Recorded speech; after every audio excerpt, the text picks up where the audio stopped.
Bom dia, irmãos. Feliz sábado. Esse tem sido um sábado especial, realmente. Começando por ontem à noite, tivemos um encontro presencial, dos 4 amigos que têm feito lives aí às sextas-feiras nos 4 canais, o pastor Sérgio Monteiro, o pastor Adriano Cecílio, o pastor Eleazar Domini e eu estivemos pela primeira vez juntos, presencialmente, lá na igreja de Caieiras. Fizemos uma live ali, fomos até 10 da noite, e depois voltamos para cá, viemos para cá, pastor Eleazar e eu. Viemos planejando o sermão no carro, na viagem entre Caieiras e aqui, e pregamos agora pela manhã, aqui no primeiro culto. Eu fiquei muito feliz. É um sermão assim, em dois pastores pregando no mesmo púlpito ali. Foi uma alegria para nós dois. Ficou registrado no canal da igreja, quem quiser depois assistir também. Falamos sobre o firme alicerce, a palavra de Deus, a rocha, o fundamento sobre o qual devemos construir nossa vida, nosso caráter, nossa igreja. E agora, no segundo culto, eu quero falar sobre reavivamento espiritual. Agradeço o convite, o espaço que nos abriram aqui para pregar nesta igreja tão acolhedora, simpática. Estamos aqui, na verdade, para uma programação especial que teremos na igreja do IASP, do UNASP Campus Hortolândia. Vai começar às 3h30. Estará ali conosco também o grupo Prisma, a professora Thalita, também Silva, ela vai ser uma das palestrantes. E eu quero convidá-los a, se não puderem estar, eu não sei como é que estão as regras ali, mas pelo menos assistir, no canal da igreja UNASP HT, essa maratona espiritual. O tema é Raízes Adventistas. Serão muito boas reflexões. Obrigado, coral, também pelas músicas que nos prepararam para esse momento. Deus continue abençoando o ministério de vocês. Eu quero convidá-los a abrir a Bíblia comigo em 2 Crônicas, capítulo 34. Eu vou falar um pouco da história de um rei que começou a reinar muito cedo. Era criança ainda. E a vida dele é muito inspiradora. Nós temos assim várias histórias de reis ali, tanto do reino de Judá quanto do reino ali que estava em Israel, o reino dividido. Várias histórias tristes de reis que apostataram, reis que se afastaram da vontade de Deus. Mas algumas poucas histórias são muito bonitas, de reis que foram fiéis a Deus, que viveram de acordo com a luz que Deus revelou por meio dos profetas. E Josias é um desses. Ele tem uma história muito bonita, de fidelidade desde novinho, quando ainda era um pré-adolescente. Ele decidiu servir a Deus e tem uma vida assim de constância, de obediência, de fidelidade. Eu quero propor a vocês um exercício mental. Se quiser anotar no papelzinho também, fica à vontade. A proposta é a seguinte: vamos supor que fossem vocês, ou fosse você, o convidado para fazer um sermão, preparar um sermão sobre este capítulo aqui, 34, de 2 Crônicas. Quais seriam os passos do reavivamento espiritual que vocês detectariam no estudo do texto? Vamos combinar isso aí? Eu identifiquei aqui uns 6 ou 7 passos, atitudes que Josias tomou e que levaram a uma experiência espiritual muito, muito bonita aqui nesse momento histórico. Um verdadeiro reavivamento do povo de Deus. Então, o combinado é, se fosse você convidado para pregar em meu lugar, quais seriam os passos para o reavivamento que você extrairia a partir do texto? Tá bom? Então fique atento aí. Eu vou começar a leitura a partir do verso 3, que diz o seguinte: no 8º ano do seu reinado, sendo ainda moço, quando a Bíblia fala assim, pode ser até uma criança, e é o caso de Josias. Era uma criança, era moço. Sendo ainda moço, Josias começou a buscar o Deus de Davi, seu pai. Eu vou dar uma pista aqui, eu já coloco aqui o primeiro ponto. Primeiro passo, Não há reavivamento sem buscar a Deus. Pronto. Então, começa aí. Eu acho que você colocaria a mesma coisa, Primeiro passo, buscar a Deus. Sendo ainda moço, Josias começou a buscar a Deus, o Deus de Davi, seu pai. Na verdade, seu ancestral, A Bíblia, quando coloca seu pai, quer dizer ancestralidade também. E no 12º ano começou a purificar Judá e Jerusalém dos lugares altos, dos postes da deusa Azerá e das imagens de escultura e de fundição. Na presença dele derrubaram os altares dos Baalins. Ele despedaçou os altares de incenso que estavam acima deles. Quebrou os postes da deusa Azerá e as imagens de escultura e de fundição, reduziu-os a pó e os espalhou sobre as sepulturas dos que tinham oferecido sacrifícios a esses ídolos. Vamos lá, vamos pausar por aqui por enquanto. Eu detectei aqui 2 passos para o reavivamento. O primeiro eu já entreguei aqui para vocês. Qual seria um segundo? Nesses versos. Primeiro, buscou a Deus. Segundo, uma reforma. Promoveu uma reforma. Buscar a Deus pode parecer uma obviedade o que eu vou falar, mas não tem outro caminho. É oração, é conversar com Deus como se faz com um amigo, né? Define Ellen White no Caminho a Cristo. É ler a Bíblia todos os dias, estudar a palavra de Deus, é testemunhar, é se envolver na missão. Isso é buscar a Deus. Quanto mais trabalhamos para Deus, nos envolvemos com as coisas de Deus, da igreja, um trabalho pelo semelhante, mais próximos de Deus ficamos.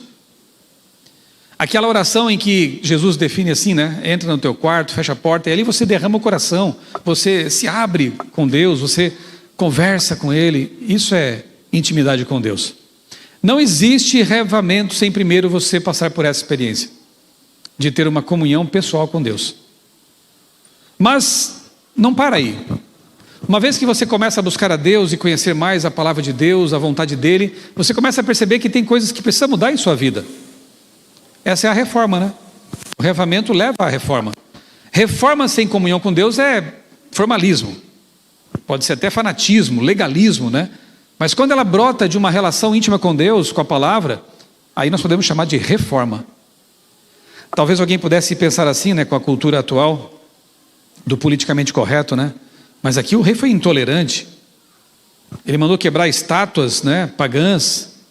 Ele mandou despedaçar aqui os ídolos e foi tão radical a ponto de inclusive jogar ali, reduzir a pó e espalhar esse pó sobre as sepulturas dos que tinham trazido essa adoração idolátrica para Israel. Intolerância religiosa. É preciso conhecer o contexto, né, em que essas coisas aconteceram. Não eram apenas pessoas que iam lá e se prostravam diante de uma estátua, alguma coisa assim, como ainda há pessoas que fazem, né? E nós as respeitamos porque são as práticas delas. Nesse contexto aqui era bem diferente. Você sabe que havia até prostituição cultural. Sacerdotes, sacerdotisas que criam que para ter contato com os deuses era preciso que as pessoas fossem até eles e tivessem relações sexuais ali. Você sabe que até crianças eram sacrificadas a esses deuses. O deus Moloque, por exemplo, né? Era uma estátua de metal oca, colocavam fogo dentro dela, quando estava incandescente ali o metal, eles colocavam crianças, bebês, para morrer queimados, assados vivos nos braços desses deuses. Como tolerar um tipo de prática como essa? Que envolvia depravação sexual e mortes e mortandade de crianças inocentes. Então Josias, ele faz aquilo que deveria ter sido feito. Ele bane, ele acaba com esse tipo de culto que estava sendo promovido dentro, né, do território do povo que era para ser o povo de Deus, que era para ser uma luz para as nações, que era para levar às nações o Deus verdadeiro que não tinha nada a ver com essas práticas idolátricas e perversas. A pergunta é: que tipo de reforma você precisa fazer também na sua vida? Que tipo de coisas Deus tem mostrado para você que não estão alinhadas com a vontade dEle? Todos temos nossas lutas, né? Todos temos nossas tendências e pecados e fraquezas. E o pedido que temos que fazer é: Senhor, fortalece-nos, ajuda-nos a vencer, a viver uma vida que te agrade, porque sabemos que isso é o melhor para nós. Se Deus é o nosso Criador e Ele obviamente que Ele sabe o que é melhor para nós. E viver a vontade dEle vai ser sempre o melhor para nós. É o que vai nos trazer alegria. Eu disse na classe dos jovens agora há pouco, né? É o que vai nos trazer harmonia emocional, espiritual, paz no coração. Estudamos sobre Jonas essa semana, né? na lição da escola sabatina. Enquanto ele correu de Deus, enquanto ele não quis fazer a vontade de Deus, ele não teve paz. Ele chegou a preferir ser jogado no mar para morrer afogado, de tão infeliz que ele estava. E a gente entendeu com essa lição que só há felicidade real, paz, harmonia emocional e espiritual, quando nós alinhamos nossa vontade com a de Deus. Quando nós nos alinhamos com aquilo que Deus quer que nós façamos e vivamos. E Josias entendeu muito bem isso, era bem jovenzinho, mas entendeu isso aí. Eu preciso reformar minha vida e o meu reino. Mas a história continua, vamos para o verso 8 agora. No 18º ano, a história começa no 8º ano. Portanto, 10 anos depois. Olha só, deixa eu falar mais uma coisinha aqui. 10 anos depois. Quantos anos faz que você está batizado? No meu caso, já faz quase 30 anos. Em dezembro agora, 28 de dezembro deste ano, eu vou celebrar os 30 anos do meu batismo. Passou rápido, sabe? Parece que foi ontem. Foi a decisão mais importante que eu tomei na minha vida. Assim como o casamento com a Débora, ter filhos, o batismo na minha vida foi uma decisão muito importante, crucial. Mas já faz 30 anos. O que mudou nesse percurso todo, nesse trajeto, nesses anos, nessas décadas? Você ainda é o mesmo de 10 anos atrás, 20 anos atrás, 15 anos atrás?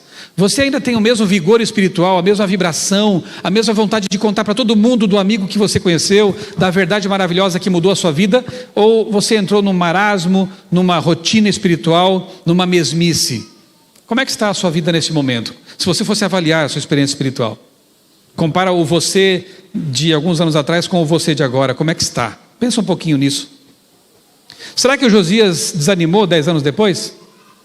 Entrou na tal da condição laodiceana, no vai de qualquer jeito, deixa a vida me levar? Será que o Josias ele entrou nessa? Vamos ver. 10 anos depois, o que aconteceu? No 18º ano, verso 8, do seu reinado, havendo já purificado a terra, ele fez o que tinha que fazer, né?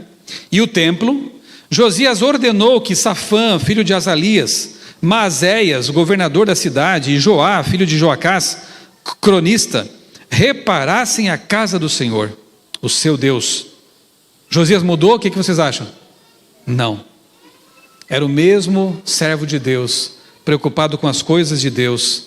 Que bom saber disso, né? 10 anos depois, ele continuava. Sabe, mais uma coisa que eu quero falar para vocês, eu não resisto, né? Depois eu volto para cá. Eu acho assim, claro, muito bonito quando vem pessoas aqui à frente dar um testemunho, por exemplo. Eu era viciado no crack, eu tinha uma vida miserável e encontrei Jesus e Ele mudou minha vida e hoje estou aqui. Histórias como, por exemplo, do João Trindade, meu amigo lá do Hospital Adventista, né? Que é um dos enfermeiros mais queridos do hospital. Quando eu fui lá há 3 anos fazer uma cirurgia, eu estava um pouco preocupado, com a primeira vez que eu passava por uma cirurgia na minha vida, foi na época que eu escrevi o livro missionário. Eu entendo que Deus deixou eu passar por aquilo até para ter mais empatia pelos doentes, pelos que passam por essas experiências, né? Foi difícil para mim, foi dolorido para mim, mas eu louvei a Deus por essa experiência. Eu cresci com isso. Enfim, estava lá na sala, na antessala ali, né? Aguardando o momento de ser sedado e anestesiado para a cirurgia, e de repente chegou um senhor, sentou do meu lado e perguntou: você está nervoso? Você está preocupado? Eu achei a pergunta meio estranha, né? Porque quase óbvio, né? Uma hora dessa, né? Eu falei assim: eu estou um pouco. Ele falou: não fica preocupado não, mas antes deixa eu te falar uma coisa, eu vim aqui cobrar meus direitos autorais. Eu pensei, mas isso é hora para isso, né? É hora para isso. Eu assim, como assim, amigo? Você anda falando da minha história por aí, você anda contando a minha história por aí nos sermões, nas palestras, e eu vim aqui te cobrar os meus direitos autorais. Eu disse, mas quem é você? Eu sou o João Trindade. Quem é o João Trindade? Ele é catarinense como eu, só que ele teve uma trajetória bem diferente. Ele começou a roubar, traficar, foi preso lá em Santa Catarina, preso em Curitiba, e finalmente, como era um cara que fugia da cadeia, era um cara perigoso, foi mandado para o Carandiru. Lembra do Carandiru? Prisão de segurança máxima. Ele passou por aquele massacre que teve lá, né?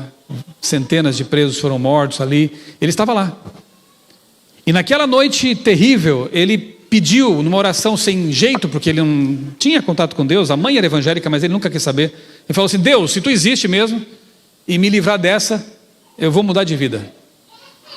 E ele foi livrado, sobreviveu e cumpriu a palavra. Algum tempo depois, uma senhora adventista, louvado seja Deus por pessoas que fazem isso, ela foi lá fazer uma visita na cadeia, ofereceu estudos bíblicos, o João aceitou. Para encurtar a história, ele aceitou, recebeu os estudos, se converteu, criou uma igreja na cadeia. A senhora tanto assim, confiou na conversão dele que permitiu que ele casasse com a filha dela. Eu tenho 2 filhas, não sei se... Mas olha só que bonito, né? E por um milagre, um juiz acabou comutando a pena dele e ele foi solto. Foi libertado, foi inocentado. Inocentado não, mas foi concedido, né, essa misericórdia para ele. Estudou enfermagem e hoje é enfermeiro no Hospital Adventista. Foi esse senhor que sentou do meu lado e disse: você está nervoso? Eu vou orar com você. Eu vou orar com você. Depois eu escrevi um texto, né, para a revista Vida e Saúde, com o título, como é que eu coloquei? O bandido que virou anjo e orou por mim. Porque foi exatamente isso. E eu fui em paz para aquela cirurgia. Como não acreditar no poder de Deus, né? Histórias assim são maravilhosas, mas sabe um tipo de história que a gente nem sempre ouve na nossos cultos de testemunhos? Daquele jovem que nasceu na igreja e nunca saiu. Não é verdade? Agora eu vou chamar aqui o fulano, vai contar a história dele. Eu nunca saí da igreja. Essa história está mais bonita, gente. Pensa bem. É a história de Josias. É aquele jovem que nunca saiu da igreja. Teve suas lutas, obviamente todos têm, né? Mas ele ficou ali firme, seguindo os caminhos que ele aprendeu desde a infância. Lá na escola sabatina, desde novinho, né? Ele foi, seguiu, se manteve firme. Foi um líder da igreja, dos bravadores, cantou no coral, né? Dava estudos bíblicos. Mais tarde foi, quem sabe, colocado num cargo de confiança ali na igreja e seguiu em frente. Essas histórias são bonitas também, né? De uma fidelidade constante. Daniel, por exemplo, né? José também. Tem histórias lindas assim. 10 anos depois, Josias era o mesmo homem de Deus. Eu aprendo aqui um terceiro passo para o reavivamento. O que ele percebeu? Que a casa de Deus estava precisando de reparos. Ouvi dizer aqui que vão reformar a frente da igreja aqui, né? Que bom. Sempre é bom. E Josias percebeu que o templo estava precisando de reparos. E ele se preocupou com isso. E ele chamou pessoas, as encarregou disso. E depois aqui no verso 9, né, mais para frente um pouco, diz assim que eles juntaram dinheiro, trazido, né, das mãos de Manassés, Efraim, todas as tribos de Israel ajudaram com ofertas, bem como de todo o Judá, Benjamim e dos moradores de Jerusalém. Eles entregaram dinheiro aos que dirigiam a obra e tinham a seu encargo a casa do Senhor, para que pagassem aqueles que faziam a obra, trabalhadores na casa do Senhor, para repararem e restaurarem o templo.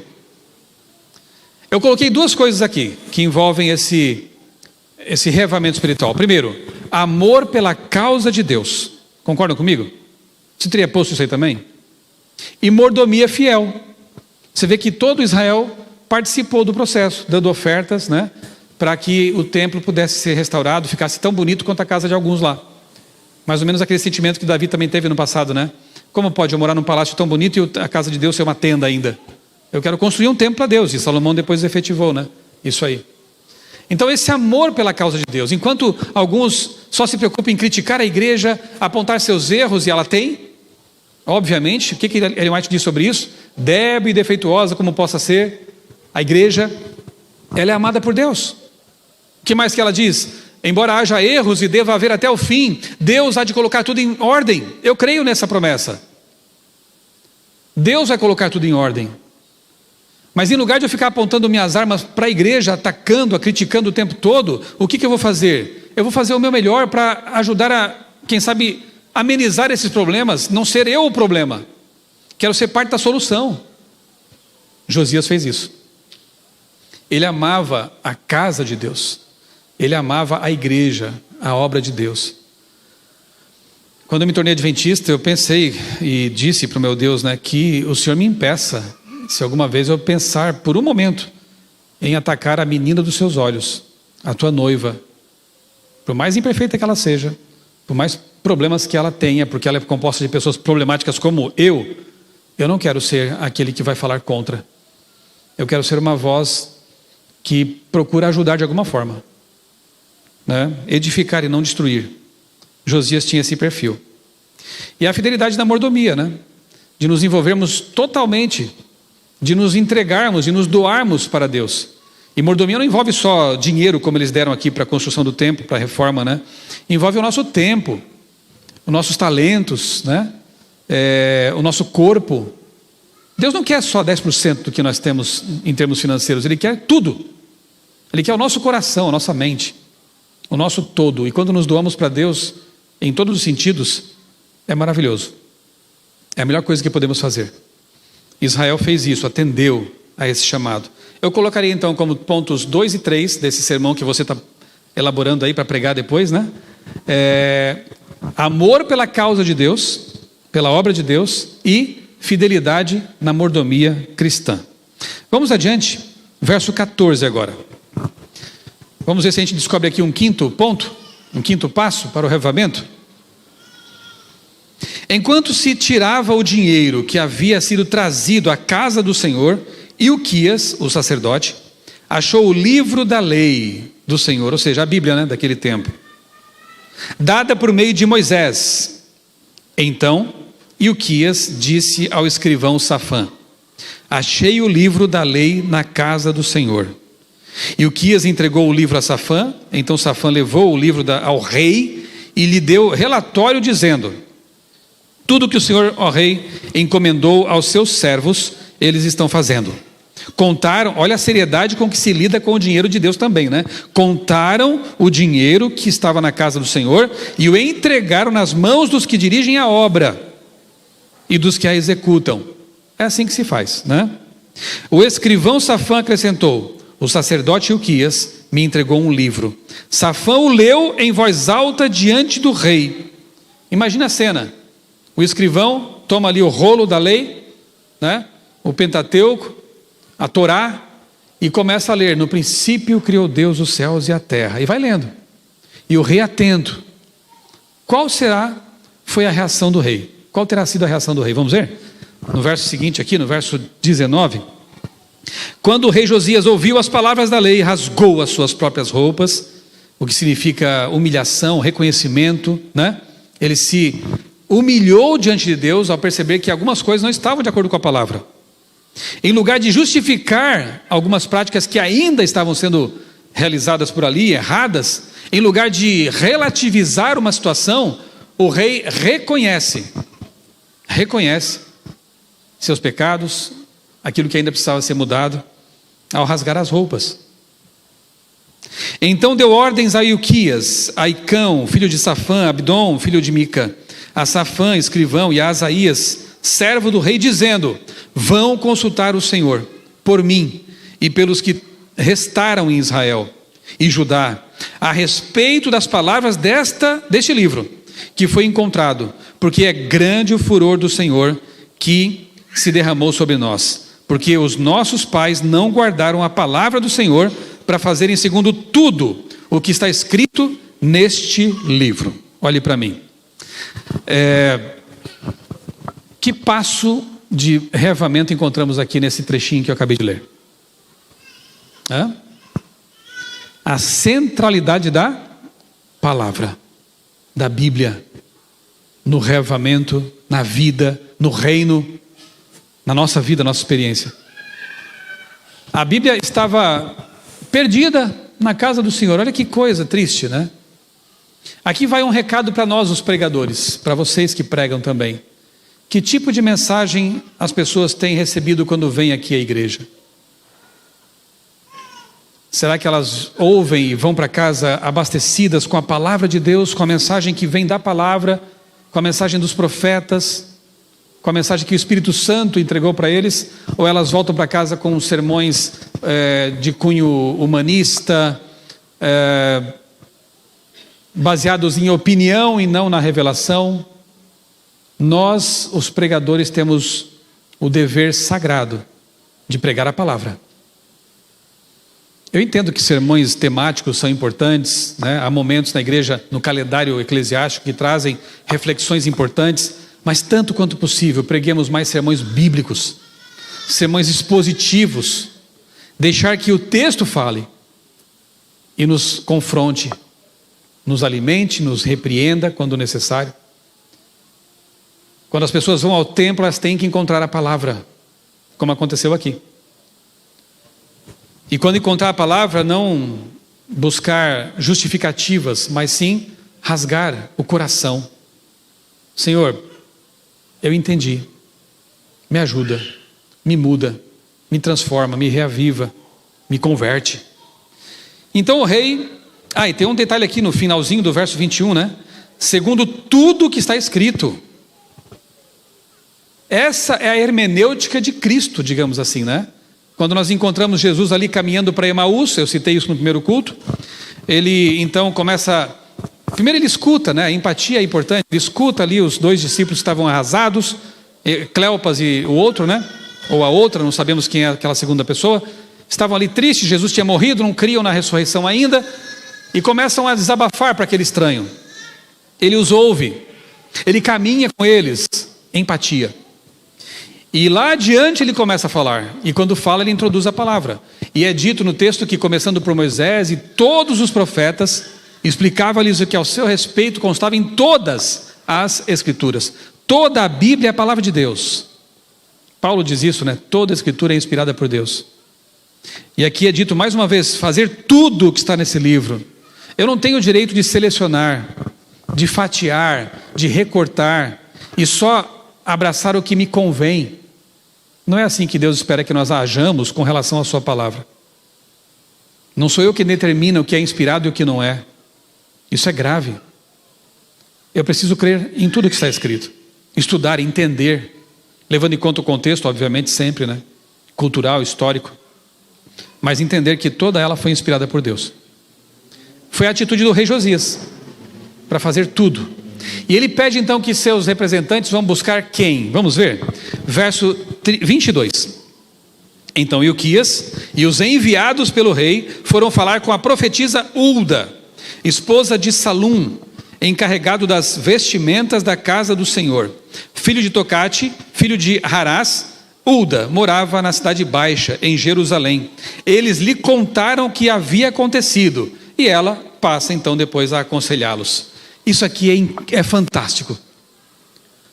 Primeiro, pergunto a vocês, alguém já leu, por exemplo, o primeiro livro de Hulda na Bíblia? Já?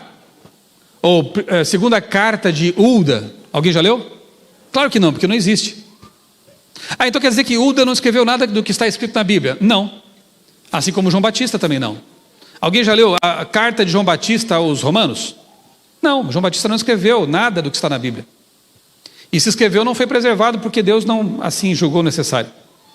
Alguém já leu, por exemplo, primeiro livro de Natã, aquele profeta que confrontou Davi com o seu pecado e levou o perdão de Deus para Davi? Alguém já leu alguma coisa de Natã?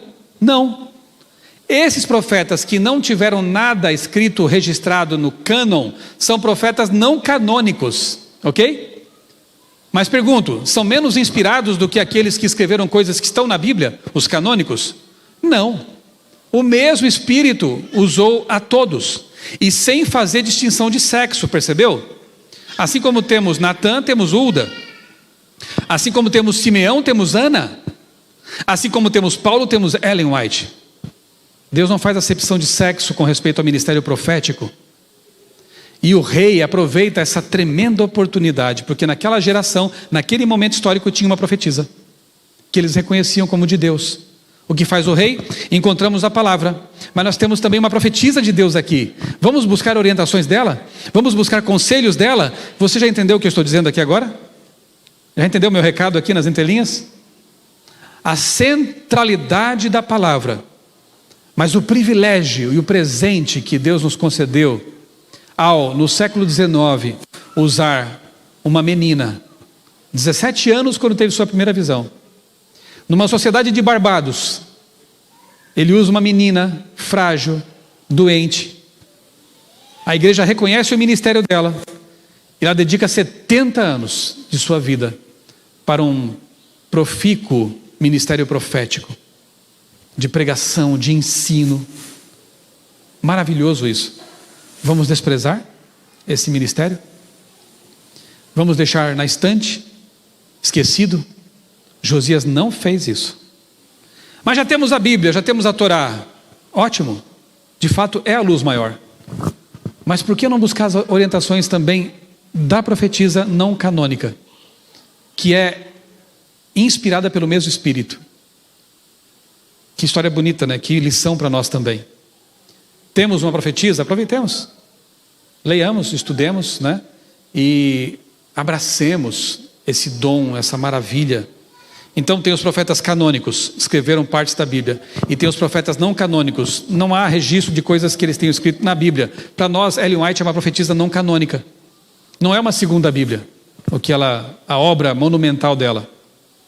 Mas o Espírito que a inspirou é o mesmo que inspirou os profetas bíblicos. Deu para entender a relação de uma coisa com a outra? A luz menor e a luz maior. Mas ambas vêm do mesmo Deus. E para nós é um privilégio maravilhoso. Quem duvida, eu só posso dar um conselho. O mesmo que eu fiz. 30 anos atrás, foi chocante saber que Deus tinha usado uma profetisa há não tanto tempo, século XIX. Eu não aceitei de imediato, eu sempre fui muito cético. E continuo sendo. Não é qualquer mensagem, e-mail que eu recebo que eu vou acreditando de imediato. Nesses WhatsApp de família, essas coisas assim, né? Tem que ir atrás das fontes, tem que verificar a procedência das informações. Não espalhe coisas sem saber a procedência. E eu estudei. E nesses 30 anos eu acho que eu já li quase tudo do que Ellen White escreveu. Que é uma obra monumental. E quanto mais eu leio, mais estudo, mais eu me convenço. Essa mulher foi usada por Deus como uma profetisa. Verdadeira. E a Bíblia fala que nos últimos dias haveria dom profético na igreja ainda. Que os jovens teriam visões, ela teve. Velhos teriam sonhos, ela teve. A Bíblia diz que Cristo, quando subiu aos céus, deixou dons para a igreja, entre os quais o de profecia. Por que eu vou duvidar? Se eu submeti aos testes bíblicos, se a Bíblia diz que haveria luz adicional, eu entendi, eu aceitei, eu abracei e fui grandemente abençoado. E tenho sido abençoado. Eu quero seguir os passos de Josias. Obrigado, Senhor, pela palavra. E obrigado, Senhor, pelo ministério dos profetas. Quer sejam canônicos, quer sejam não canônicos. Que lindo, né? Qual seria então? Já perdi a conta aqui. O que é? O quinto passo? Acho que já é o quinto, né? Qual seria o quinto passo? É o sexto? Parabéns, hein? Vocês estão atentos. Foi só um teste. Sexto passo é o valor que temos que dar à mensagem profética. Obrigado, Senhor, por esse presente. Qual terá sido o resultado de tudo isso, gente? De uma pessoa que buscou sinceramente a Deus, começou a buscar na infância já, jovenzinho. Uma pessoa que, quando viu que estava vivendo no erro, que o reino, o meu círculo de atuação é esse, a minha família, os meus filhos, a igreja, o reino, como é o caso dele, né? Tinha coisas erradas, eu vou fazer a minha parte para reformar isso. E ele faz uma reforma. Qual terá sido o resultado de uma pessoa e de pessoas que se juntaram a ela para expulsar a idolatria, expulsar o que estava errado e amar a igreja, amar a obra de Deus, promover a obra de Deus, edificar em lugar de destruir? Qual terá sido o resultado de uma pessoa que procurou ser fiel na mordomia cristã, dedicando tempo, talentos, tesouro, tudo para Deus em favor do semelhante? Qual terá sido o resultado da vida de pessoas que agradeceram tão profundamente a Deus por ter encontrado a palavra, que quiseram mais luz, mais luz? Vamos consultar a profetisa. Eu louvo a Deus porque um dia a palavra me encontrou. Eu louvo a Deus porque um dia essa mensagem me encontrou, chegou até mim e me deu um outro rumo, um novo sentido para a vida. Eu serei eternamente grato a Deus e ao jovem que no ensino médio não teve preguiça e nem medo de me falar dessa mensagem. Eu que era evolucionista, marxista, semi-espiritualista, essas coisas estavam me enredando. O Evangelho, a verdade, me libertou. Porque um jovem missionário saiu da zona de conforto e teve coragem de se aproximar de mim e me apresentar essa mensagem. Eu louvo a Deus por isso e vou ser eternamente grato a esse jovem, o Vanderlei, que hoje é bibliotecário do IACS, nosso internato lá no Rio Grande do Sul. Ele foi um instrumento, meu pai na fé. E eu prometi para Deus que ia fazer o mesmo. De graça recebeste, de graça dai. E ao longo desses 30 anos, aí a minha esposa comigo, somos uma dupla missionária, temos procurado levar essa mensagem a quem Deus coloca em nosso caminho. Eu tenho dito que é uma oração que eu tenho feito ao longo desses anos e que Deus nunca falha. Nunca falhou. Eu estou dando estudo bíblico agora para 9 pessoas. Tem um estudo presencial e usando o Zoom. Isso é uma maravilha. Pessoas de São Paulo que eu não teria como alcançá-las, né, assim pessoalmente. Toda semana estamos ali, 9 pessoas numa classe, estudando a Bíblia. É uma maravilha isso. Quando começa a terminar um estudo, eu já peço a Deus: Senhor, quem serão os próximos? Me mostra, coloca no meu caminho. Nunca falhou essa oração. Só que tem que ter coragem, porque vai acontecer. Se você quiser experimentar, tem que estar preparado, porque vai acontecer. Não importa onde for, Senhor, não importa quem for, eu quero falar do teu amor. Eu sou entusiasta desse método de estudo bíblico porque eu fui alcançado por ele. Então eu quero passar adiante enquanto Deus me der saúde, voz e disposição. Quero fazer isso. Missão. Resultado, nós vamos ver no verso 31. Verso 31. E por aqui então eu vou encerrar. O rei se pôs em pé no seu lugar e fez aliança diante do Senhor para o seguir, guardar seus mandamentos, seus testemunhos, os seus estatutos, e de todo o seu coração e de toda a sua alma, cumprindo as palavras da aliança que estavam escritas naquele livro. Todos os que se encontravam em Jerusalém e em Benjamim concordaram com essa aliança. E os moradores de Jerusalém fizeram segundo a aliança de Deus, o Deus de seus pais. Josias tirou todas as abominações de todas as terras que eram dos filhos de Israel e fez com que todos que estavam em Israel servissem ao Senhor. Quando nós buscamos um reavivamento espiritual, começa a haver uma reação em cadeia. Não precisamos obrigar os outros a ter a nossa experiência, claro que não. As pessoas são livres. Mas elas perceberão algo diferente em nós. A começar pela família. Porque também não adianta salvar o mundo e perder a família, a própria casa, né? Então quando nós buscamos a Deus de coração e começamos a passar por essa experiência do reavivamento espiritual, os mais próximos são contagiados. E alguns vão querer também passar por essa experiência. E você vai poder compartilhar, testemunhar do que você está experimentando. Lá no trabalho, na escola, as pessoas perceberão também algo diferente. E aos poucos essa reação em cadeia vai acontecendo. Aquilo que Josias começou na vida dele se espalhou por outros, pelos liderados, pelos que habitavam naquele reino. E nesse momento da história, Israel viveu uma história muito bonita, né? Era o que Deus queria para sempre para Israel, mas infelizmente nem sempre foi assim. Mas nós podemos hoje em nossa vida fazer isso também. Deus nos ajude a seguir esse exemplo. Paulo diz que tudo que foi escrito foi para o nosso exemplo, né? Para o nosso ensino. Se está aqui é porque Deus julgou importante para nós. Então sigamos esse exemplo. Busquemos também nós a Deus de todo o coração. Peçamos a Deus forças para abandonar o que tem que ser abandonado. Reforma. Sejamos fiéis a Deus e amemos a sua igreja. Fiéis na mordomia. Fiéis no estudo da Bíblia. Demos valor ao tesouro maravilhoso que Ele nos deu por meio do ministério dos profetas e das profetisas. E sejamos reavivados, façamos uma aliança com Deus, como fez Josias. Que aliança? Aliança que envolvia ser fiel, obedecer a tudo que Deus revelou em sua palavra. Tenho certeza de que se fizermos isso, seremos realmente felizes, num mundo tão infeliz, teremos uma vida abundante, como Jesus prometeu, e estaremos preparados para a volta de Jesus, preparando outros também para esse grande dia. Deus nos ajude a ser reavivados espiritualmente. Esse é o meu desejo para nós todos nesta manhã. Amém.